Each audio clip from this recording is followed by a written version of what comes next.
If you are bullish on Bitcoin or really just bullish in the overall market, I really do believe that you will like this video. What's going on, guys? It's Ricky with Tech Solutions, and a kind of like change of pace when it comes down to some of the videos that I have been making lately. I've been talking about some of the uncertainties and concerns when it comes down to the crypto market because, as many of you guys know, I am not a believer in crypto.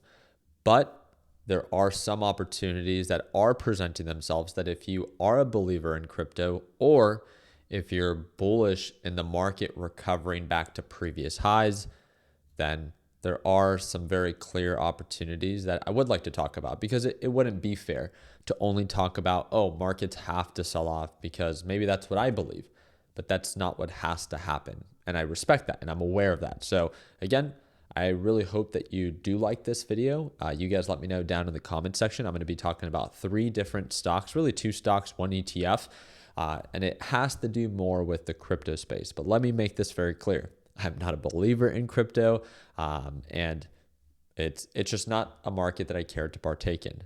But if you're someone that invests in the stock market, how can you kind of get involved without dipping your fingers into the actual crypto market? So this is one that I found to be quite interesting. So I wanted to talk about 2 companies, one, or I guess 2 that are about to report earnings.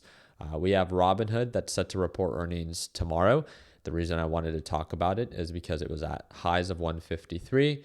It saw recent retracement to lows of 72. And again, if you are a believer that markets are going to recover, obviously companies like Robinhood make money through their payment through order flow. And anytime trading activity is relatively high, then especially in the crypto space, they make a ton of money during those periods. During downturns and uncertainty, and if people are getting liquidated, they're not going to make a lot of money during that time. But again, it's all based off of your perspective. So I'm literally making this video that, hey, if you are bullish in this market, talk is cheap. Let's back it up, right? With that being said, Robinhood has seen a decent retracement, and because of that, it's currently trading at lows of 86. If it goes back up to previous highs, because based off of your opinion, if you think markets are going to recover, we're going to go back to previous all-time highs. Bitcoin's going to go to $150,000 per coin. If all of that, does end up happening, then it is likely that trading activity were to get to be, will pick up, and this could see a 74% upside, right? My concern is that trading activity has probably been slower for Robinhood, especially as they're about to report earnings for Q4 of 2025. So there could be another leg down again, but I respect your right to think that if you're bullish in the market and you think that we are going to just fully recover, then again, maybe this is an opportunity or a stock you want to add to your watch list to follow up with.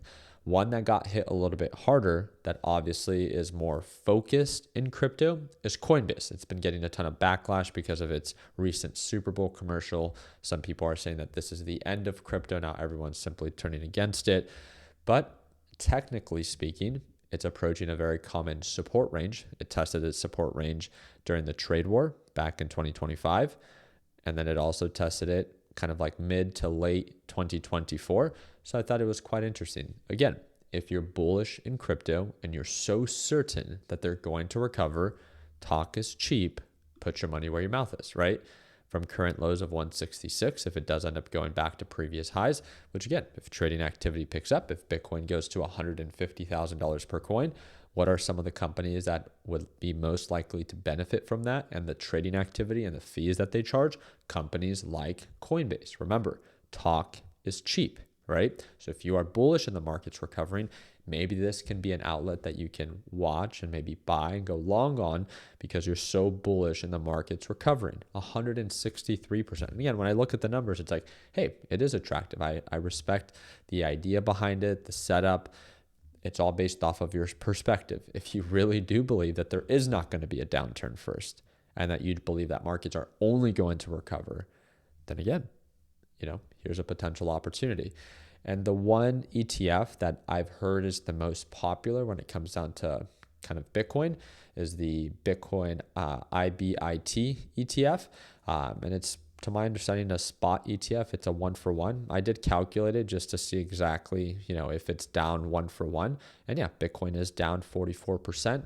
and so is IBIT. So instead of having to download one of those shady crypto exchanges, you can literally buy it with any trading platform that's US regulated that you have access to right now. And that's IBIT. Again, there's many different ETFs out there. I literally do not care which one you end up choosing. My biggest thing that I've always shared is, remember, I believe in your right to invest in any speculative asset that you see value in.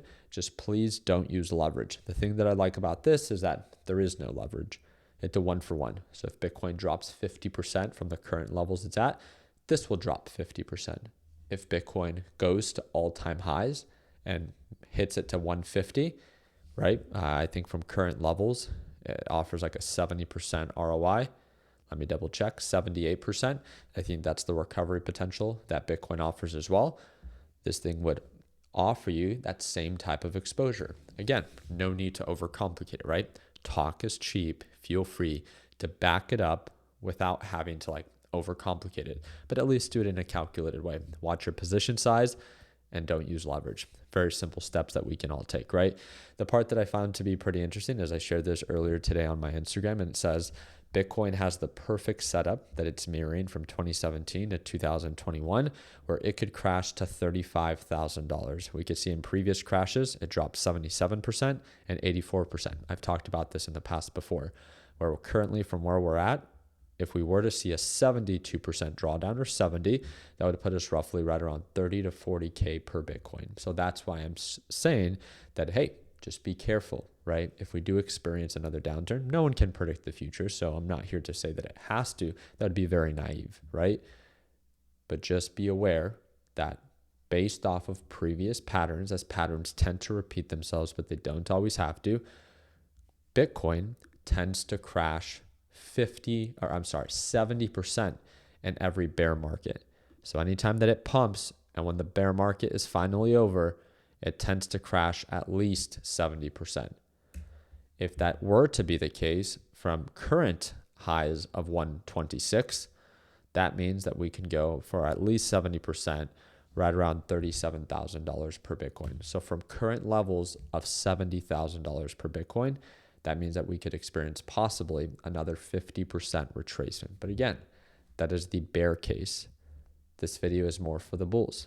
I had a few people comment of like, Ricky, all you ever do is talk about the negative of Bitcoin. Obviously, I don't believe in Bitcoin. And I want to film videos about both sides because that's the only fair way in doing it, right? Talking about the potential for recovery because again, anything can happen and no one can predict the future. And it's always important for beginners to be given, both sides of the possibility. And then hopefully you can make a more informed decision based off of your experience and your trade criteria or investment criteria and your risk tolerance of, okay, now I understand best case and worst case. So hopefully now you can make a more informed decision, or at least be aware that, hey, it doesn't just have to shoot up to 150,000 per coin as everyone is telling you on Twitter, right? But just food for thought. So again, I love having these conversations because it really challenges you to think about both sides. Not one is guaranteed. And if anyone tells you that, no, it has to crash or it has to go up, that's not the case. It's not guaranteed. No one can predict the future. And that is why it's a speculative market, right? So don't over leverage yourself. You don't need to be afraid to be able to invest or trade in this market. Just make sure that the dollar amount that you put into the market is something that you can simply afford to lose. The reason that crypto traders are losing so much money is because they're over leveraged. They're borrowing money to invest in crypto. Don't be one of those idiots. Be intentional, be calculated, and just use your money. Use cash, right? Money that you can afford to lose. So again, these are all concepts that we always talk about within our LPP live trading session. I do not trade crypto, but I do trade in the stock market. I tend to trade more like blue chip stocks, and I do short a lot of overbought or overvalued stocks. Like MSTR is one of my favorite stocks to short because, again, I think that it's been one of the easiest stocks to short from highs of $500 all the way down to $100 per share. Our team has had a lot of fun and has made a lot of money shorting him. So if you ever want to tune on in to watch me trade live, it's the second link in the description down below. So whenever it is that you feel like you're ready, we'll see you there at market open for our live trading session. I appreciate your time. Like always, let's make sure that we end the year on a green note. Take care, team.